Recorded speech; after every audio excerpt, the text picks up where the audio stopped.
Hello students, आज आप पढ़ेंगे क्लास 4th की हिंदी, जिसका 4 लेसन है सच्चा स्वाभिमान। स्वाभिमान मानव का एक सद्गुण है जो मनुष्य की आत्मा में होता है, जिसे किसी को दिखाना नहीं पड़ता। स्वाभिमान के अभाव में कोई भी व्यक्ति अपने जीवन का निर्णय स्वयं नहीं ले सकता। ऐसे स्वाभिमानहीन व्यक्ति का लोग फायदा उठाते हैं, चूंकि वह दूसरों पर निर्भर होते हैं। इसलिए स्वाभिमानी होना जीवन में बहुत आवश्यक है। स्वाभिमानी इंसान वही हो सकता है जो अपने मन, वचन और कर्म से सच्चा हो।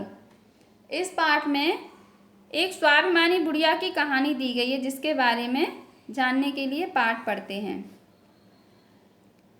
फटे चीथड़ों में लिपटी एक जीर्ण शीर्ण काया जैसे गर्म आंसुओं का फूटा हुआ पात्र हो, परंतु स्वाभिमान उसमें कूट कूट कर भरा था। कोई देखकर कह नहीं सकता था कि वह बुढ़िया कभी एक संपन्न परिवार की बहू बेटी थी। समय के कालचक्र ने आज उसे इस दीन स्थिति में पहुंचा दिया था, दीन मीन्स होता है गरीब, कि उसके पास खाने के लिए 2 वक्त की रोटी भी ना थी। चीथड़ों मीन्स होता है फटे पुराने कपड़े, जीर्ण शीर्ण मीन्स टूटी फूटी या बहुत कमजोर, काया मीन्स शरीर, पात्र मीन्स बर्तन। फटे पुराने कपड़े लपेटे हुए या पहने हुए, बहुत कमजोर शरीर जैसे गर्म आंसुओं का फूटा हुआ पात्र हो, परंतु स्वाभिमान उसमें कूट कूट कर भरा था। एक बहुत ही बूढ़ा शरीर जो कि फटे पुराने कपड़ों को पहने हुए है, मानो ऐसा लगता है जैसे उसके आंखों में आंसू हैं, फिर भी उसके अंदर स्वाभिमान की कोई कमी नहीं थी। यह बुढ़िया एक संपन्न परिवार की बहू बेटी थी, परंतु समय के काल चक्र ने आज उसे इस गरीब स्थिति में पहुंचा दिया था कि उसके पास खाने के लिए 2 वक्त की रोटी भी नहीं थी। किंतु ऐसी स्थिति में भी बुढ़िया को किसी की सहायता लेना पसंद न था। भीख में मिली रोटी तो उसे पचती ही नहीं थी।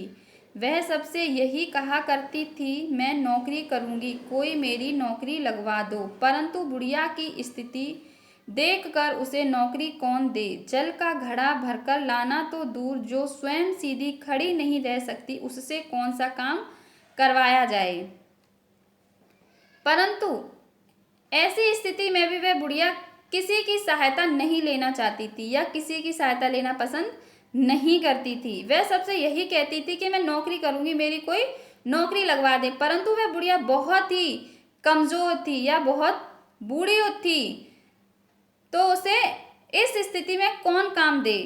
जल का घड़ा भरकर लाना तो दूर, वह स्वयं सीधी खड़ी भी नहीं रह सकती थी, उससे कौन सा काम करवाया जाए। यह सोचकर कोई भी उसे नौकरी नहीं देता था।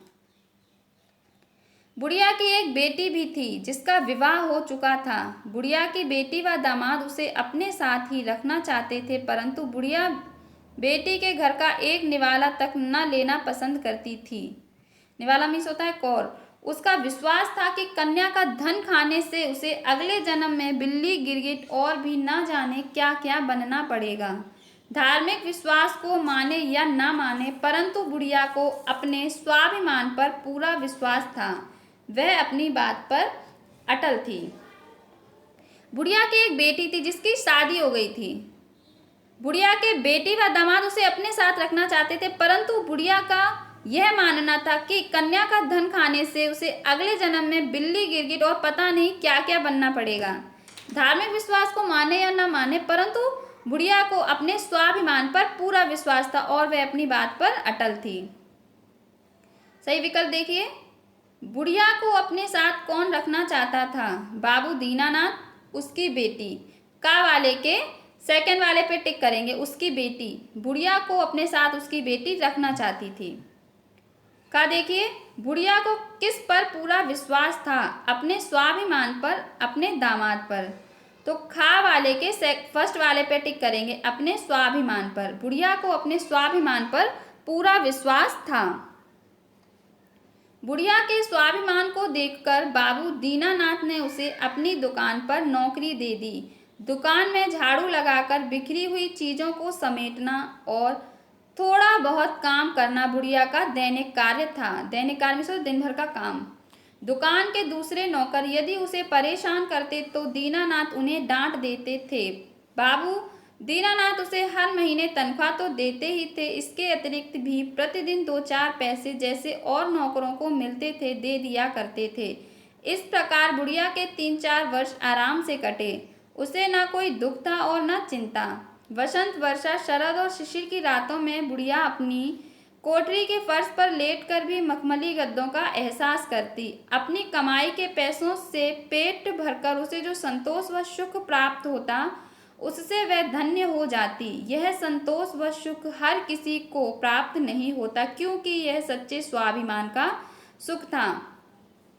बुढ़िया के स्वाभिमान को देखकर बाबू दीनानाथ ने उसे अपनी दुकान पर नौकरी दे दी, जहां बुढ़िया झाड़ू लगाती और बिखरी हुई चीजों को समेटती, थोड़ा बहुत ऐसे ही काम किया करती थी। यही उसका दिन भर का काम था।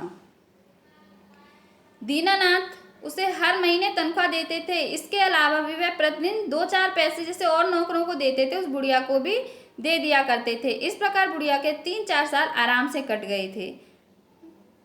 अब उसे ना कोई दुख था और ना चिंता। बसंत, वर्षा, शरद और शिशिर की रातों में भी बुढ़िया अपनी कोठरी के फर्श पर लेटकर मखमली गद्दों का एहसास करती थी।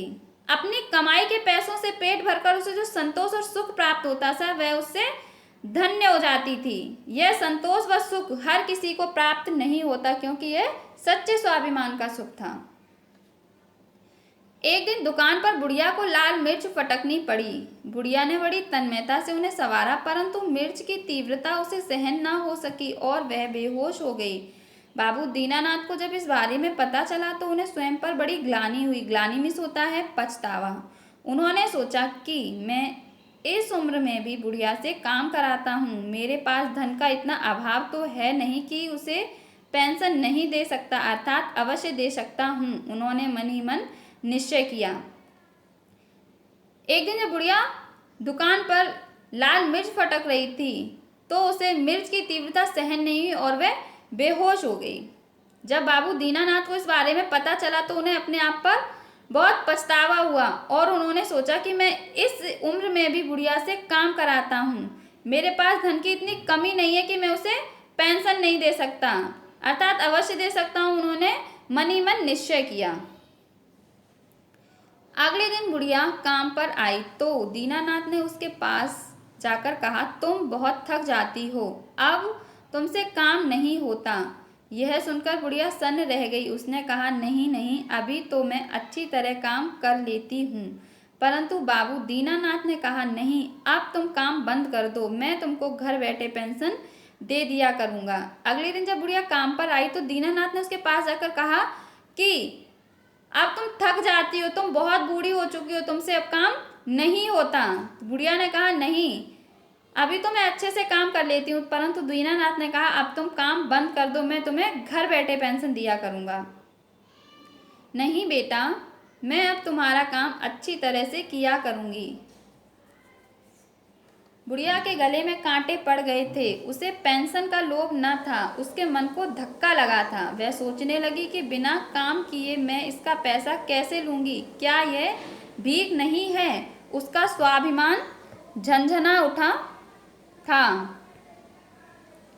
हृदय जोर जोर से धड़कने लगा था, परंतु दीनानाथ ने मधुरता से कहा, तुम घबराओ मत, मैं हर महीने तुम्हारी पेंशन तुम्हारे घर भिजवा दिया करूँगा, तुम्हें कोई कष्ट नहीं होगा।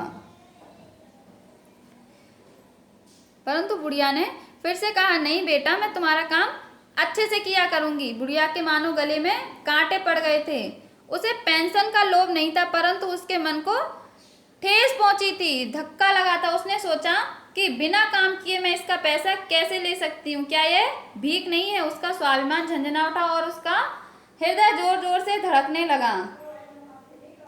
परंतु दीनानाथ ने मधुर स्वर में कहा, तुम घबराओ मत, मैं हर महीने तुम्हारी तनख्वाह तुम्हारी पेंशन तुम्हारे घर भिजवा दिया करूँगा, तुम्हें कोई भी कष्ट नहीं होगा।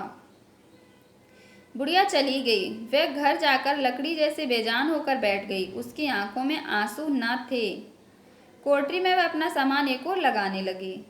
इधर दीनानाथ अपने मन में बड़े खुश थे। वे सोच रहे थे कि आज मैंने एक अच्छा काम करने का संकल्प किया है, भगवान इससे अवश्य प्रसन्न होंगे।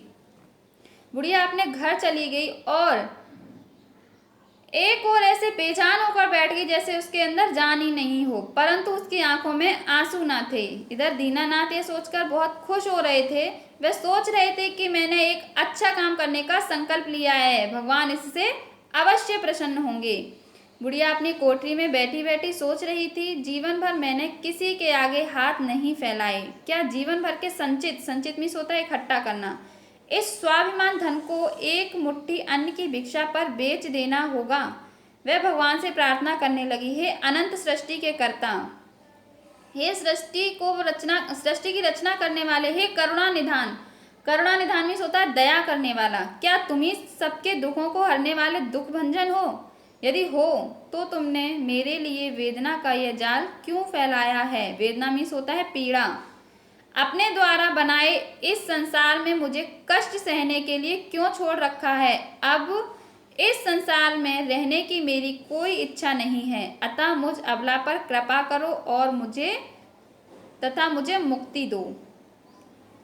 बुढ़िया अपनी कोठरी में बैठे बैठे सोच रही थी कि जीवन भर मैंने कभी किसी के आगे हाथ नहीं फैलाया। क्या जीवन भर इकट्ठे संचित किए हुए स्वाभिमान धन को मुझे एक मुट्ठी अन्न की भिक्षा पर बेच देना होगा? भिक्षा मीन्स होता है भीख।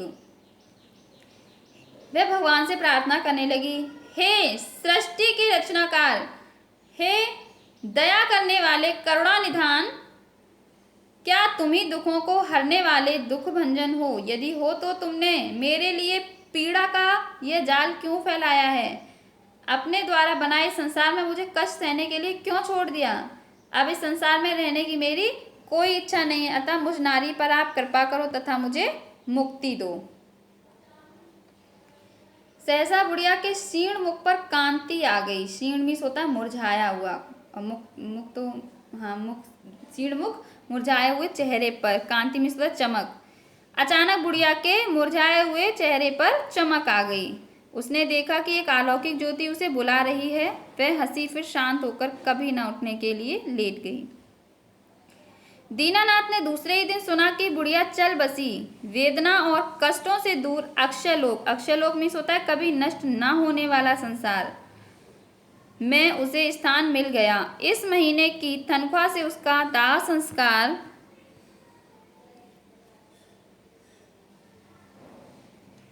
करा दिया गया। बाबू दीनानाथ ने लंबी सांस लेकर कहा, जब अमीरी होती है तो व्यक्ति अपने पास जाने क्या क्या इकट्ठा कर लेता है। बहुतों के पास धन घट जाने पर टूटा फूटा सामान बच जाता है, परंतु कोई विशेष ही अपना स्वाभिमान सहेज कर रख पाता है। जब दीनानाथ को दूसरे दिन पता चला कि बुढ़िया इस संसार को छोड़कर चली गई है, पीड़ा और कष्टों से दूर जिस स्थान पर गई है वह बुढ़िया, वहां कभी नष्ट ना होने वाला संसार है। उस महीने की तनख्वाह से उस बुढ़िया का दाह संस्कार कराया गया। बाबू दीनानाथ ने एक लंबी सांस लेकर कहा, जब अमीरी होती है तो व्यक्ति अपने पास जाने क्या क्या इकट्ठा कर लेता है और बहुतों के पास धन घट जाने पर टूटा फूटा सामान बच जाता है, परंतु कोई विशेष व्यक्ति ही अपना स्वाभिमान सहेज कर रख पाता है। तो बच्चों, जो आपको पढ़ाया गया है आप इसका अध्ययन करें और इस पाठ में सही विकल्प, रिक्त स्थान, सही गलत, क्वेश्चन आंसर जो भी दिए गए हैं सारे नोट्स आपको ऑनलाइन प्रोवाइड करा दिए जाएंगे, जिन्हें आप अपने फेयर नोटबुक पे लिखें और लर्न करें।